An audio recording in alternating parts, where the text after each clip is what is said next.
Right, so today's lecture is about the position of women and the nature of gender relations in the 19th century. But I'm basically going to be ranging pretty broadly from the late 18th century through to the early 20th century. But I wanted to begin by linking back to the last lectures.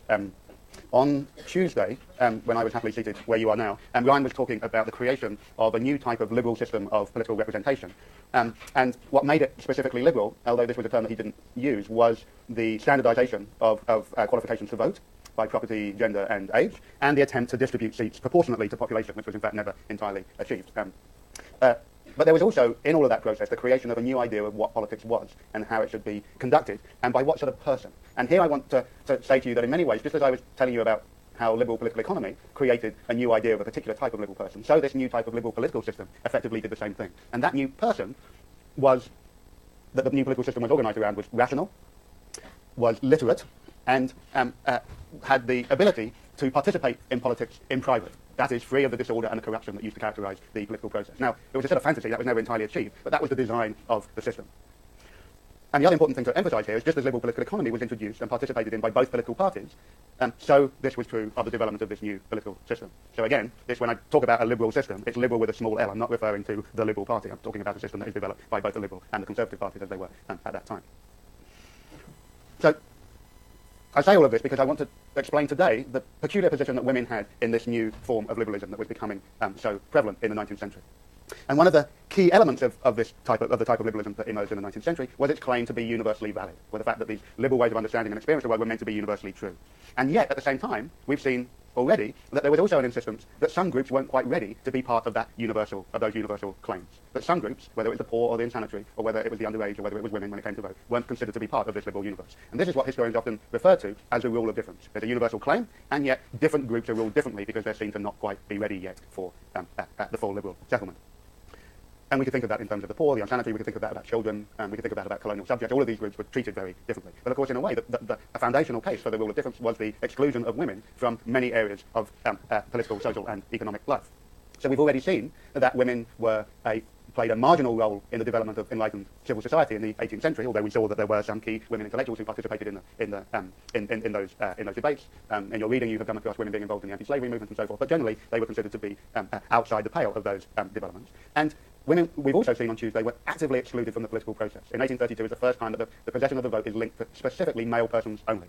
Chartist movement was campaigning for universal manhood suffrage. Their argument for why men should get the vote is that if men had the vote, they would be able to better look after their dependent women. So increasingly, women came to occupy a subordinate role in the political world. Now, feminist scholars in the 1970s, when women's history really emerged in earnest, constructed a very clear account to try and explain why it was that women were left out of these new liberal processes and settlements. And the explanation went something like this, that there was a new ideology of separate spheres that kept men and women apart and confined them to very different types of worlds. That this was a creation of the late 18th century, that it was a product partly of the Enlightenment, partly of the new evangelical revival, partly the emergence of new forms of industrial capitalism. And this ideology of separate spheres was eventually challenged by the women's movement from the middle of the 19th century, culminating in the achievement of full political equality in 1928, and then pushed again up to the 1970s in the campaigns for broader social and sexual forms of equality. In other words, this account is one in which the feminist movement is the hero that slays the forms of subordination and subjugation that women have been subjected to in the 18th and 19th century, and indeed much of the 20th century. Now, I don't want to seriously challenge that understanding, but I am going to complicate it a little bit today.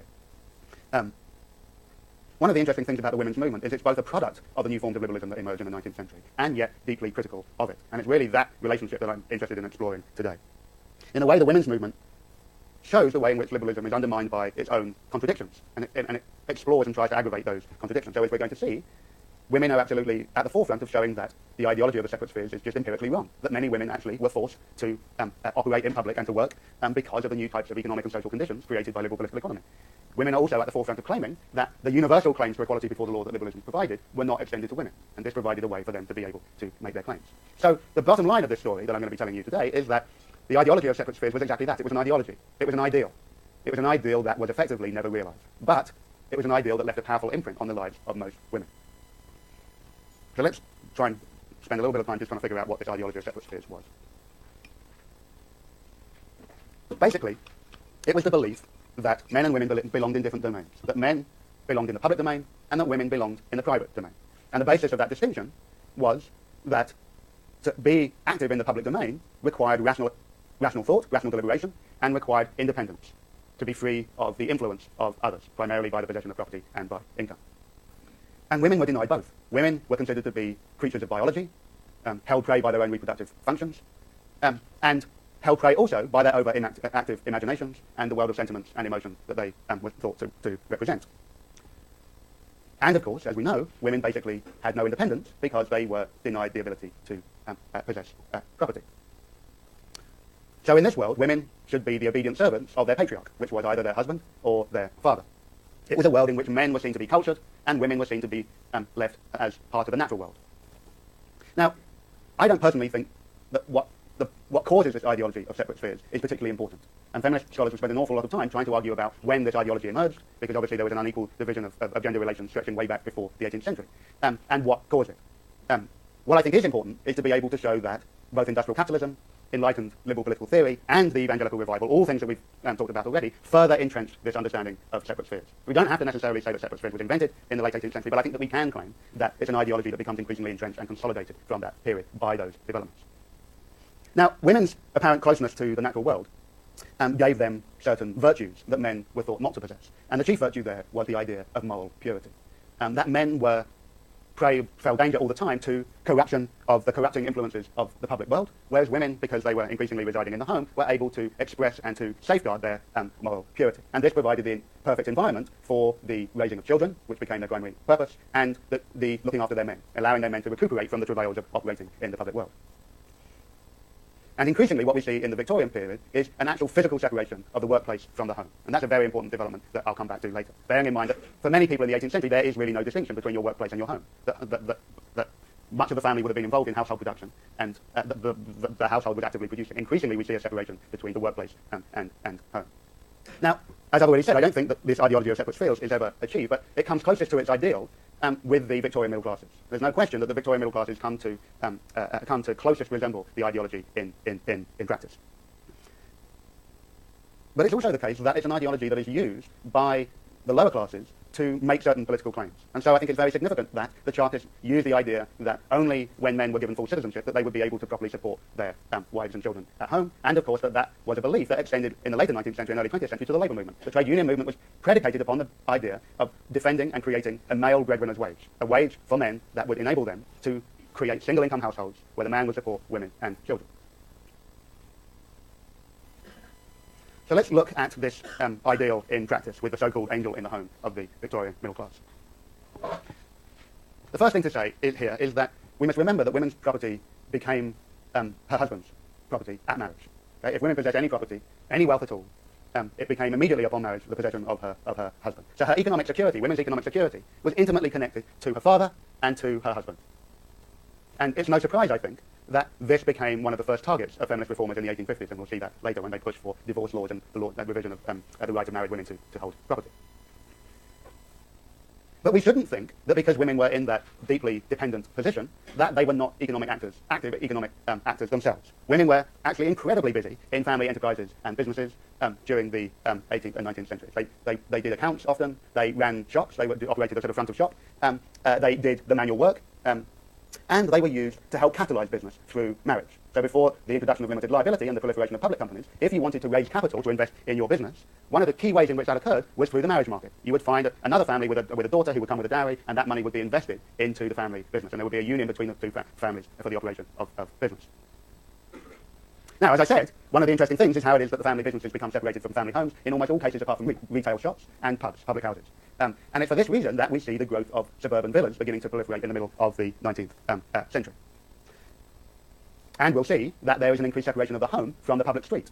So there will be fences constructed to demarcate property lines away from the street. The home becomes shaded behind curtains that use very heavy fabrics so that the public world can't see into the interior. And increasingly, of course, women's fashion becomes increasingly immobile, so that those huge corsets and large dresses that were such a part of the Victorian feminine model basically confined the movement of women to these heavily furnished and shielded environments of the household. But the other way in which women were active economic agents were as household managers. we shouldn't think that because women are increasingly confined to the household that means that they were no longer doing any work. And indeed, in middle-class households, a key job was the management of the servants, bearing in mind that almost all middle-class families would have servants of some type. So let's think that the size of families basically is reduced from having 5 to 6 children at the beginning of the century to 3 or 4 children at the end of the century. If you have an annual income of about £500 a year, i.e. if you're a lawyer or a doctor or something, your household would have maybe 3 servants. If you were a teacher, a journalist, a shopkeeper, or a clerk, you might be able to have a big suburban house, and you would have a cook and maybe 1 or 2 maids. Okay? All of this required the woman of the household to actively manage this workforce. And we shouldn't think that the Victorian household was just confined to children. One of the most interesting things about censuses is that we know that there are extended families, that many households have kin from elsewhere in the country residing, often their friends residing. It's amazing how many people occupy this sort of extended household, and this all requires a considerable amount of work and management. And so therefore it's no surprise that women's household work becomes increasingly professionalised in the second half of the 19th century. And the most famous example of that is Mrs. Beeton's book of household management, published in 1861, that quickly becomes a bestseller, publishing 60,000 copies in its first year and having sold 2 million copies by the end of that decade. I mean, really, there's very few books that are more popular in the 19th century than Mrs. Beeton's. And Mrs. Beeton basically constructs the ideal of the perfect mistress of the household and the techniques that you need to use to run your household effectively. One of the key things here is that many of the things that we take for granted in terms of the conduct of our family life were actually the product of the Victorian period. So it wasn't simply that women were conceived of as mothers whose job was to raise families. It was that the whole nature of family life, all the rituals that we associate with family life, really were put together for this new type of domestic environment. So the ritual of the family dinner, the ritual of having evening readings and entertainments. I'm sure that you all, it's rather different now because we all have our own personalised forms of entertainment, but in the old days, there would be one person playing a piano or doing a reading, or even in my day, watching a TV. There were 3 channels and we all had to agree as a family what we were going to reach. That was a ritual of some interest. Having celebrations like Christmas and Easter celebrations, where the family with all extended families would gather together, going on weekend hikes, going down to the local promenade. All of these things are really the product of this period. So too in Britain for the middle classes was the idea of sending your children away to school. So it was inconceivable before the second half of the 19th century that for most of the population that they would trust a complete stranger with the education of their child.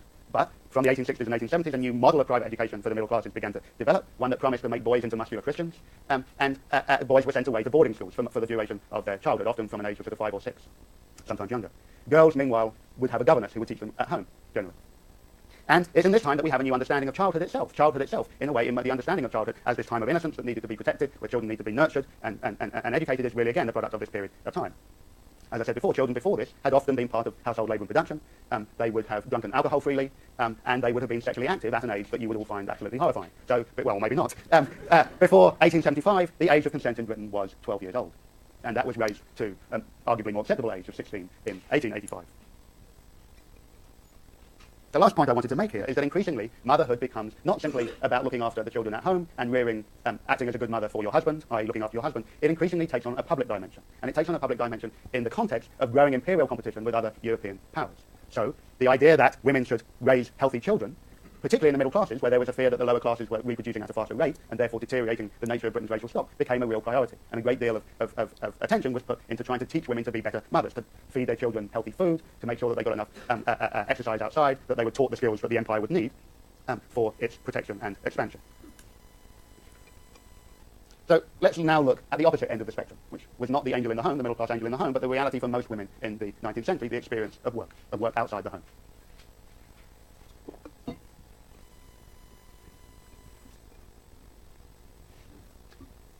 If women and children have been central to forms of domestic production in much of the 18th century, they became even more central to the early forms of industrialization in the mills and factories. And indeed, much of the division of labour that had occurred in the household was reproduced in those mills and factories, but the process of work was greatly intensified. And the key difference was that there was no patriarchal oversight. So the husband, the man of the house, was no longer in charge of discerning what was a suitable workload for women and children. Now they were subject to an overseer or a foreman. And in the early 19th century, there became a fair amount of scandal over the conditions in which women and children were working in factories. Indeed, the critics of the new liberal political economy and industrial forms of manufacture fixated on women and children as demonstrating the dehumanizing and demoralizing influence of these new forms of production and understanding of political economy. And it was they, and we've talked about this already, that combined the aristocratic paternalists and working men who